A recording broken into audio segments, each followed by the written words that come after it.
Opinion ndipo sasa kwenye hatua ya kuamuliwa. Sasa uko kwenye hatua ya uamuzi wa kushtaki au kutokushtaki. Kwa hiyo mheshimiwa, tulikuwa tunaomba tarehe nyingine tuje tuiambie mahakama ni nini kimeamuliwa.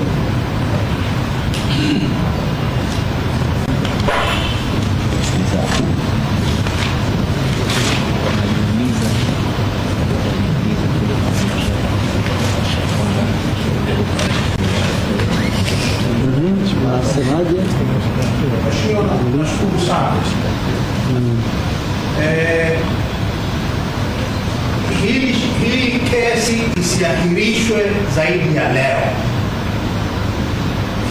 Hakuna sababu yoyote ya msingi wa kubalia ahirisho lingine. Sasa mheshimiwa, naomba nizungumze. Mheshimiwa, tulipokutana hapa mara ya mwisho tarehe 16 kama sikosema, tarehe 16, wakili wa serikali mkuu na mawakili wenzake waliambia mahakama hii kwamba upelelezi umekamilika,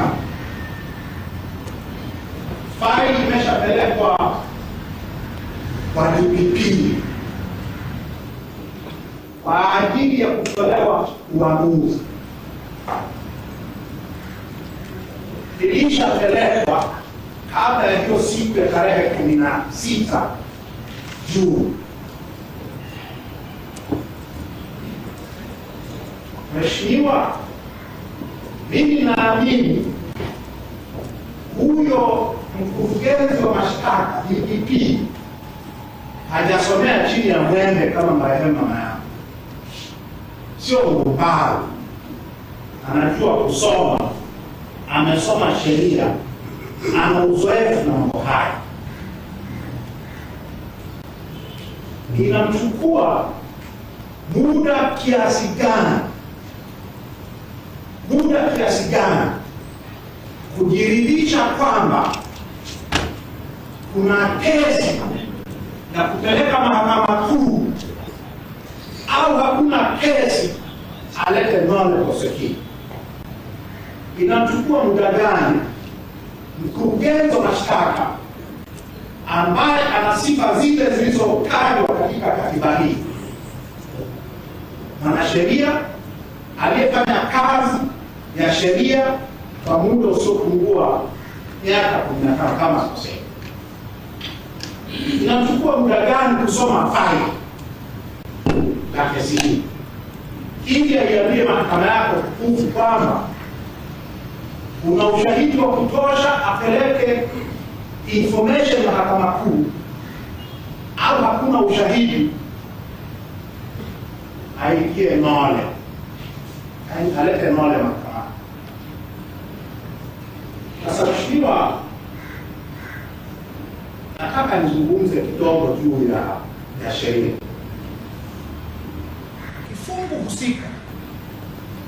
Kifungu husika ni kile alichokitaja wakili wa serikali mkuu siku hiyo ya tarehe 16 ya mwezi uliopita.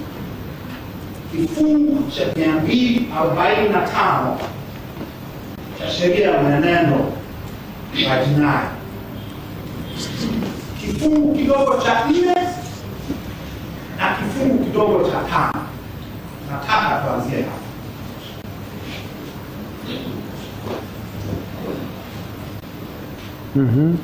Mheshimiwa, kifungu kidogo cha 4 cha 245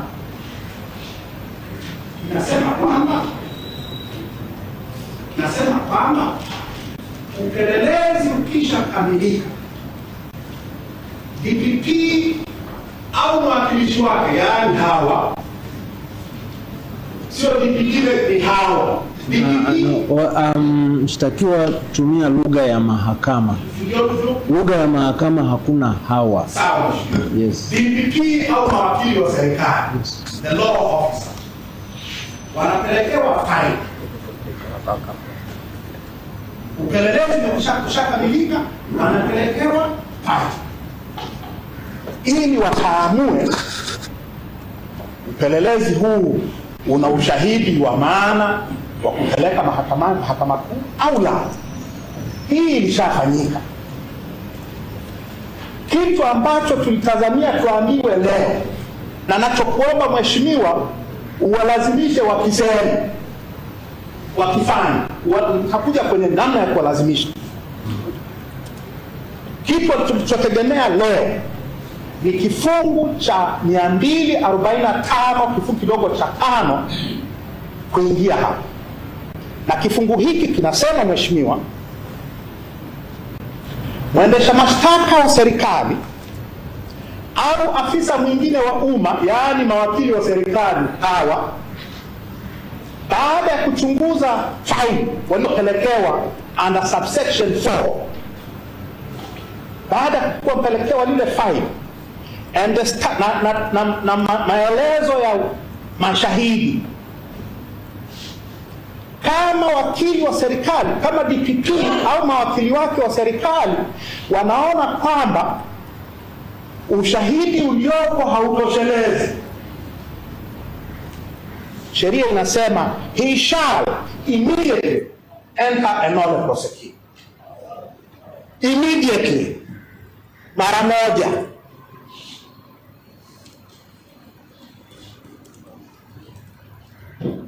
Hiyo ni option ya kwanza ambayo tulitegemea watuambie hapa leo. Faili limekamilika, tumelisoma, hakuna ushahidi, tuna enter an immediate nolle prosequi. Sheria inasema shall immediately. Option ya pili, kama hiyo haipo, option ya pili inasema kama bado DPP au mawakili wake wa serikali wanaona kuna sababu za ushahidi zaidi kutafutwa, kama wana reason to believe that additional evidence, additional investigation may change the position, then wakaomba ahirisho na wakaomba muda wa further investigations.